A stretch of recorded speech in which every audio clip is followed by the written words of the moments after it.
Paws of Fury, The Legend of Hank. It's a hilarious, laugh out loud comedy about a land far away that's all cats, except for one dog.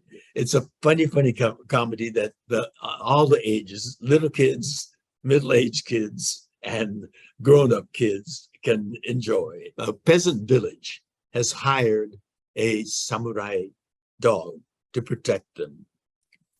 Can you imagine how cats and dogs get along? And so this dog is defending this peasant village, and I've got to deal with that dog. The only thing left to solve is our little problem. Kakamucho? Precisely. What do you do when you're a landlord and you have tenants you really hate? You evict them. But the town's been there for thousands of years. I give you an order and you give me facts. Really? The only fact I'm interested in is that hairball of a town is ruining my magnificent view. Actually, we didn't work with other actors. And that's what I like about acting, you know, to develop a rapport with other actors and developing a scene. I was probably in New York, and Ricky Gervais was probably in either London or Los Angeles. And it was just me and the recording technicians in a studio recording my part. And Ricky went into a sound studio with his recording sound man and the technicians. And it's the magic and the talent of the editor putting those two voices together and getting the rhythm and the pregnant pauses and the hilarity. And well, the hilarity we create. And it sounds like we're both laughing together, happy, but we're many time apart and distance apart from each other, all together working in a scene. I'm absolutely delighted that our movies are becoming much more inclusive of the diversity of our society. As a matter of fact, back in 1966, Star Trek led the way for that kind of view of our future. We saw this spectacular, futuristic starship called the USS Enterprise. And the strength of that starship lay in the diversity of this planet Earth. People from North America, Europe, Africa, Asia, men, women, mature people, young, dynamic people, all coming together, working as a team. And that was a strength of the Starship Enterprise.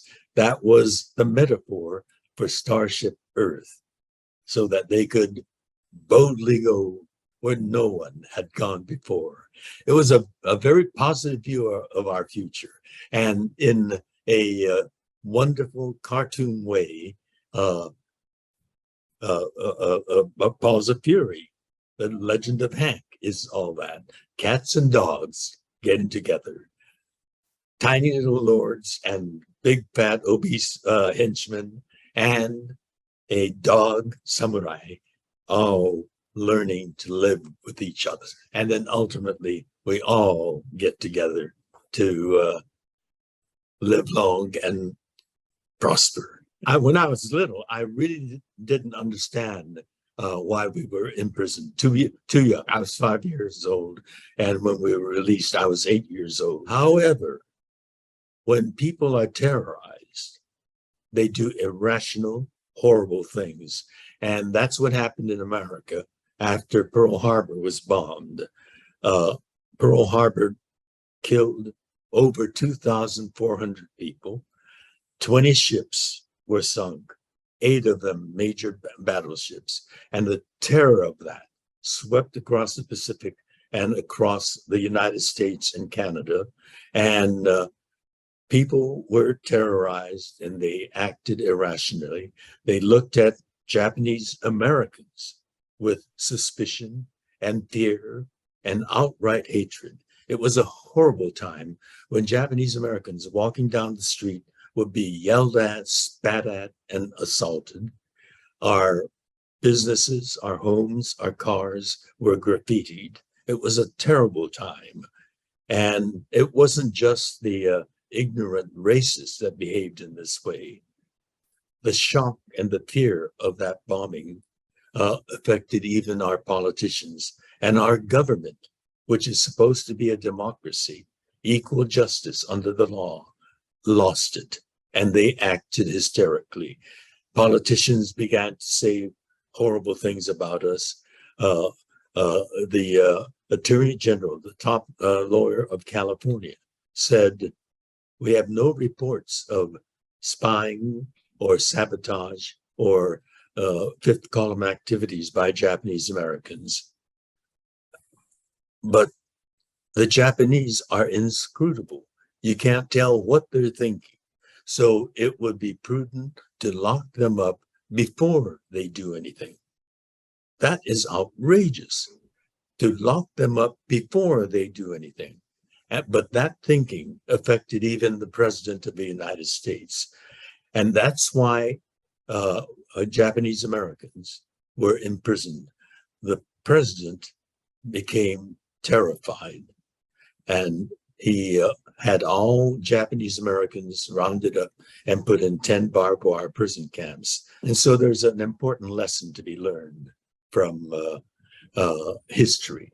And that's why the other side of me, I'm an actor and a voice actor, but I also am a political activist. And they created a commission where I testified about my childhood.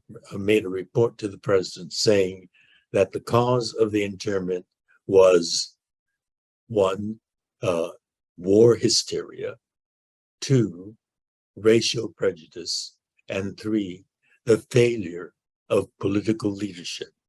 And the president got that report. And in 1988, President Ronald Reagan apologized for that imprisonment and paid a $20,000 token recompense. So I learned about America when I was a teenager from my father, and ultimately the ideas of American democracy worked. But people have to learn that lesson